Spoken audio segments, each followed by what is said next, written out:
It is an honor to appear before you today on behalf of the State of Israel. It falls to me to address the condition of risk of irreparable harm and urgency. This third condition is, of course, dependent on the two preceding ones.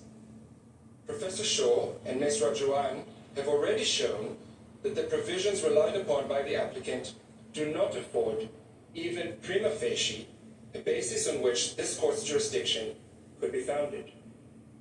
They also showed that the rights asserted by the applicant cannot be regarded as plausible. It follows that the irreparable consequences cannot, in the present case, be caused by the alleged disregard of rights under the Genocide Convention. Again, this is not at all to say that the humanitarian situation arising from the present armed conflict is not grave.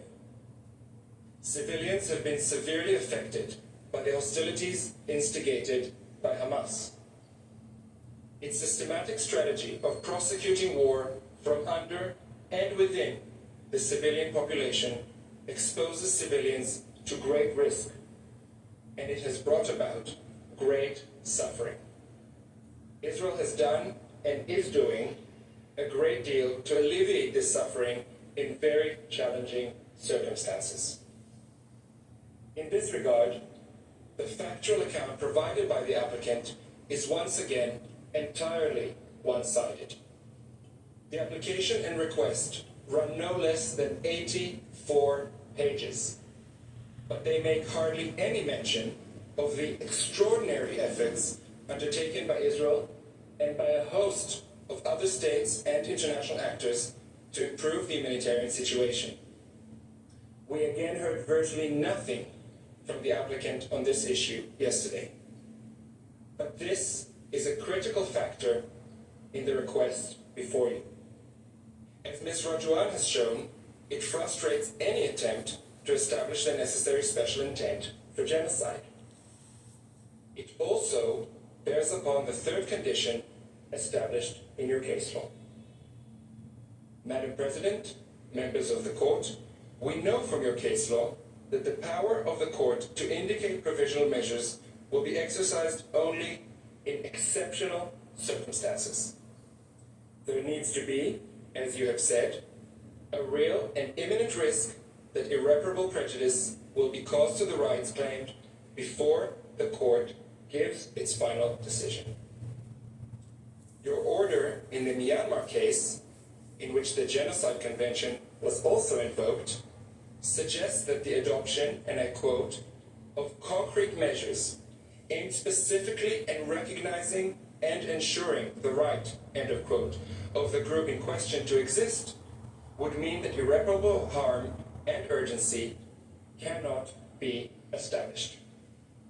Precisely such concrete measures have been taken by Israel, which has been facilitating the provision of more and more humanitarian assistance for people in need throughout the Gaza Strip.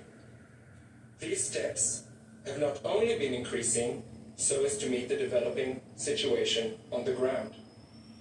They are continuously undertaken specifically in order to prevent harm to the civilian population.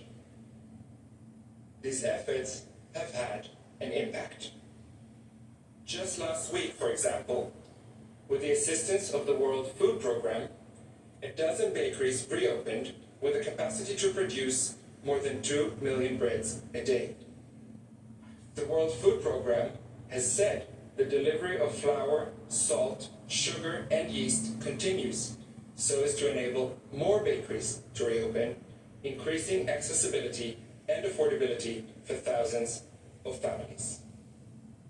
And since the applicant mentioned yesterday the number of trucks entering Gaza each day before and after the war, the accurate average number for trucks specifically carrying food is 70 trucks a day before the war and 109 trucks a day over the last 2 weeks.